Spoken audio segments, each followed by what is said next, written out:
अस्सलामुअलैकुम दोस्तों, कैसे हैं आप सब? उम्मीद है सब ठीक होंगे। मैं आपका दोस्त कहानियों के काफ़िला चैनल पर कहानी गज़ल का अगला हिस्सा लेकर आया हूँ।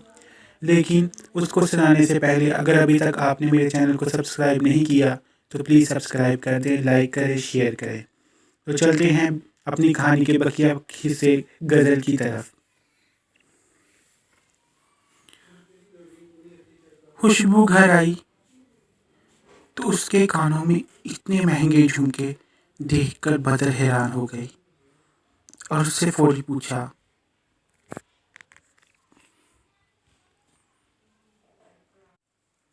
किसने दिए ये झुमके? बदर ने खुशबू से पूछा। वो वो वो मुझे शहरयार ने दिए हैं, खुशबू ने झूठ बोल दिया। क्यों?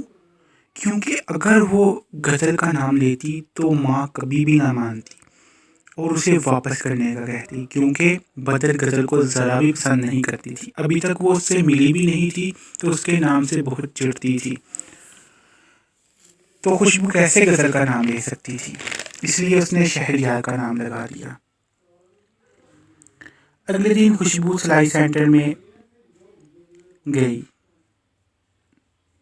कुछ टाइम उसे फ्री मिला तो वो सेंटर के एक छोटे से बागीचे में जा बैठी।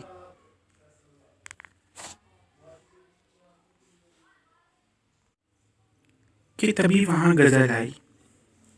हाय खुशबू, कैसी हो? क्या कर रही हो? गजल ने कहा। मैं इन फूलों को देख रही हूँ और इनसे बातें कर रही हूँ, खुशबू ने कहा। तभी पन्ना आंटी भी वहां आ गई। गजल और खुशबू अपनी बातों में मसरूफ हो गई कि अचानक शहरयार की कॉल आई।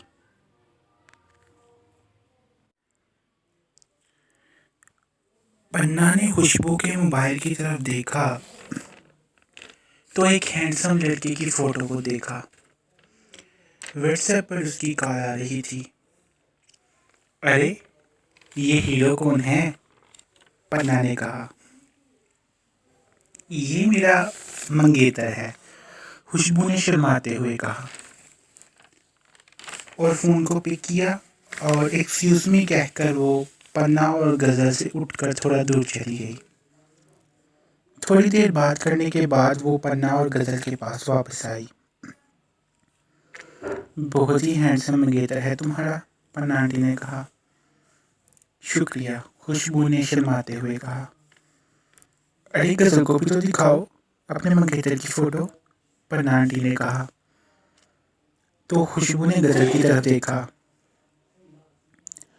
अरे नहीं खुशबू, अगर तुमको अच्छा नहीं लगता तो मत दिखाओ, मुझे देखने का शौक नहीं। वैसे भी मंगेतर तो तुम्हारा है, मैं देखकर क्या करूँगी? वैसे भी मैं गैर महरम लोगों से ना तो बात करती हूँ ना ही उनको देखती हूँ, गज़ल ने कहा। अरे नहीं नहीं, मुझे तो कोई इतराज़ नहीं। वैसे भी मुझे शहरिया को लेकर कोई डाउट नहीं, मैं इतनी पोजेसिव नहीं हूँ। ये देखो, खुशबू ने शहरियार की फ़ोटो दिखाई। बहुत ही प्यारी जोड़ी है, गज़ल ने खुशबू और शहरयार की मंगनी की फ़ोटोज़ को देखते हुए कहा। पन्ना आंटी भी बहुत खुश हुई और बोली, अल्लाह इस जोड़ी को बुरी नज़र से बचाए। खुशबू उन दोनों से दवाई लेकर बहुत खुश हो रही थी। खुशबू और गज़ल की दोस्ती वक्त के साथ साथ मज़ीद गहरी होती गई। वो अपनी और शहरयार की मोहब्बत की दास्तानें गज़ल को रोज़ाना सुनाती रही। तकरीबन 8 माह गुजर चुके थे। इन 8 माह में खुशबू ने गज़ल की तारीफ़ों के कसीदे नहीं छोड़े। वो मज़ीद गज़ल से इम्प्रेस होती गई। शहरयार को भी गज़ल की तारीफ़ें सुना सुना कर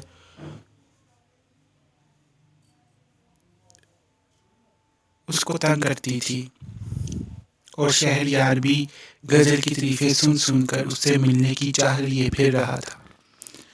आज खुशबू बहुत खुश थी।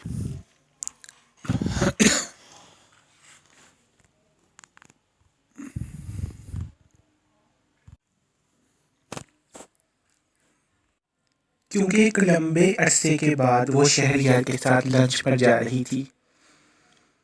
तभी गज़ल उसके पास आई। आज भी गज़ल मामूल की तरह बहुत खूबसूरत लग रही थी। आज बहुत खुश लग रही हो, गज़ल ने कहा।